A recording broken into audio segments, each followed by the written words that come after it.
This is Optimal Health Daily, episode 778, Why You Should Exercise for Vanity Reasons, by McLeod of McLeodConsultingServices.com. And I'm your host and narrator, Dr. Neil Malik. Hey, happy middle of the week Wednesday, and welcome back to Optimal Health Daily, where I read to you from popular health and fitness blogs, usually to help you optimize your health. Now, today's author is talking about why you should work out for vanity reasons. And I know this may sound like it goes against what I've talked about on this show many times before, but just wait and see how he defines vanity. Oh, and it's Wednesday, so before I get to today's post, let me share with you some words of encouragement from the late comedian George Burns. When he was asked specifically about his philosophy on life, here's how George Burns responded. Quote, "You have to have something to get you out of bed. The most important thing is to have a point, a direction you're headed." End quote. Now, George Burns was one of the very few folks in show business whose career spanned over 75 years, and he lived to the ripe old age of 100. So truly a remarkable man. So his idea of having a purpose, doing things for a reason, relates really nicely to what Matt McLeod is about to share with us. And so with that, let's get to today's post and start optimizing your life. Why You Should Exercise for Vanity Reasons, by Matt McLeod of McLeodConsultingServices.com. I've been struggling recently. Specifically, I've been struggling because I'm trying to figure out how to not piss people off with this blog post, at least not more than necessary. I'm proposing the idea that people should exercise to look better naked, as opposed to exercising for more self-love, body positivity, or any other fluffy reasoning that people use to circle around the obvious truth. You see, when people think of the word vanity, or when they think about someone having an ego, they immediately give it a negative connotation. What they don't think of is how ego, revenge, vanity, and narcissism in the short term can be something negative, but it can be the spark of something magnificently positive in the long term. Vanity can be the gateway drug to something much deeper. For example, if you have an older sibling, think about a time that they did something incredible and you wanted to do it too because you wanted to be better than them at it. You wanted to prove yourself, and so this created a chip on your shoulder. Maybe you've grown up with this chip on your shoulder, which you eventually find out how to harness and use at your will to really put your head down and work hard for an important goal in your life. It has nothing to do with beating your older sibling now, but it did in the beginning.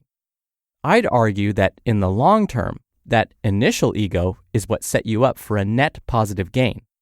Let's take it a little further. Have you ever been told by someone that you couldn't do something, a new career path perhaps, and then you decided to do it anyway so you could show them that they were wrong? But then after some time passes and their comment subsides in your mind, you realize you genuinely enjoy what you're doing and you end up evolving a successful career out of it. Again, I'd say that's a net positive gain. Here's the best. What about your girlfriend or boyfriend breaking up with you? Oh man, talk about lighting a fire under you to get your stuff together. You start eating vegetables, going to the gym, flossing your teeth, shaving before you go out, reading more, all in the name of showing them how bad they messed up, since they expect you to be upset and get all depressed. Nope, you're out here just dominating life and signing autographs. And you continue to do so, even long after you've moved on from your ex. All thanks to reasons that initially stemmed out of vanity.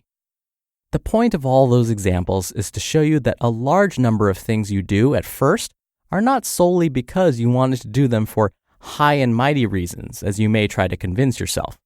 Just like when your favorite fitness celebrity says they don't work out to look good. First, this is a lie because at least a part of it is for vanity reasons. But second, even if that is true, I can almost guarantee with 100% certainty that they didn't start going to the gym to have more self-love or more confidence or to move better or to be stronger. It's because they wanted to look hot. They wanted people to look at them and admire them. I'm here to ask the question, what's wrong with going to the gym to look better naked? The usual response is to say that you shouldn't do that because it's only short-term motivation and isn't sustainable, or because you're doing it for the wrong reasons. Sure, I can agree with that to an extent. But what about when people initially go to the gym to look better naked, and then later on, after they actually do start to look better naked, they realize other areas of their life are improving too. What they're doing is building trust in themselves as they align their potential with their actions. So the equation looks something like this. They want to look hot, add that to them doing something to bring them closer to that goal, added to actually seeing progress towards that goal, equals increased self-confidence and trust in themselves, which equals self-fulfillment. They begin to admire how that new V-neck sits firmly across their muscular shoulders, and how their arm veins start to pop when it gets hot outside, or how those jeans start to hug against their prominent glutes that they worked hard for. And due to their clothes looking better on them, they feel more confident. They decide to talk to that hot chick or hot dude at the bar and ask to buy them a drink, where a year ago, they would have just sat in a corner and scrolled through Instagram. They hit it off, and so they decide to go on a date. The date goes well, so they go on 100 more. Then they get engaged. Then they have an amazing wedding and begin their lives together. All because they decided to go to the gym to look hotter so they could get back at their ex.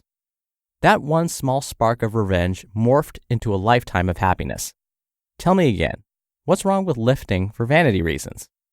To give one last example, I knew a young guy once who was trying to get bigger for high school football, and so he started going to the gym more.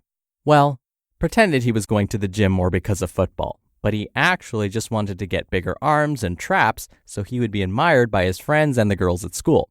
After a few weeks of lifting, he had an older teammate who lifted at the same gym as him who decided to help the kid out. He took him under his wing and showed him how to truly lift to get big and strong. The kid noticed how others viewed the bigger guys he lifted with. Admirable, respectful, and slightly fearful. The kid wanted that. So, the kid busted his you-know-what for the next 3 years and gained 30 pounds of muscle while getting stronger, smarter, and faster.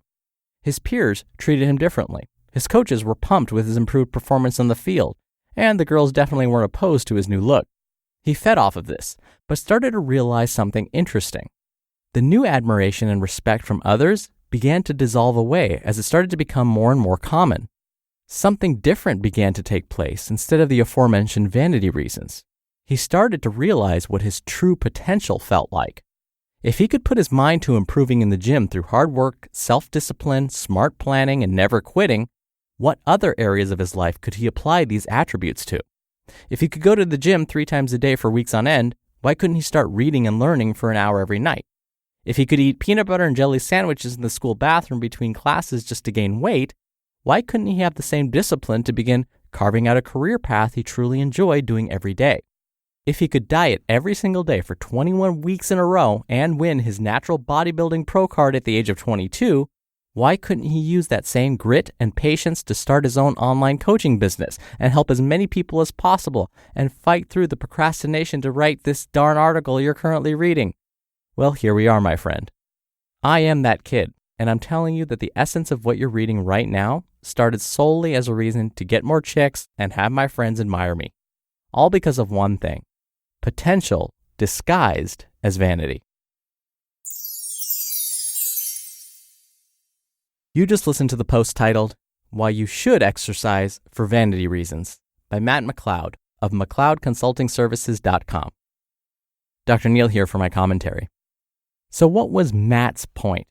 He said you need to find that spark that gets you moving. If it's vanity, then by all means, use it.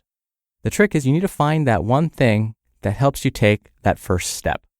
And so he's saying, if it's vanity, then by all means, if it gets you on the path towards a better life, then do it. He's also saying, enjoy the results. You're going to find that if you stay consistent, you will look better. But at some point, those feelings will start to gradually dissolve or go away. But hopefully the ripple effect of you working out more consistently, eating better, sleeping better, starts to affect every other aspect of your life. You hopefully perform better at work or in school, which then opens up doors for you to maybe a future career path. Then you can use that same discipline in your career to further your career, and on and on and on. But you first need that spark. And if that spark is vanity, then by all means, use it. Whatever gets you to take that very first step. All right, that'll do it for another edition of Optimal Health Daily. Thank you as always for listening, and I'll see you back here tomorrow where your optimal life awaits. Hello, Life Optimizer. This is Justin Malik, creator and producer of this show and Optimal Living Daily, the brother podcast of this one. Literally, I'm Dr. Neil's brother. If you like the format of this show, you'll love Optimal Living Daily too, where I also read to you from blogs, but cover other topics like personal development, finance, and minimalism from bloggers like Derek Sivers, The Minimalists, Zen Habits, and many more. So for more amazing content read to you for free, come subscribe to Optimal Living Daily too, and together we'll optimize your life. You've been listening to Optimal Health Daily. Be sure to hit the subscribe button to stay up to date on each new episode, and head to oldpodcast.com.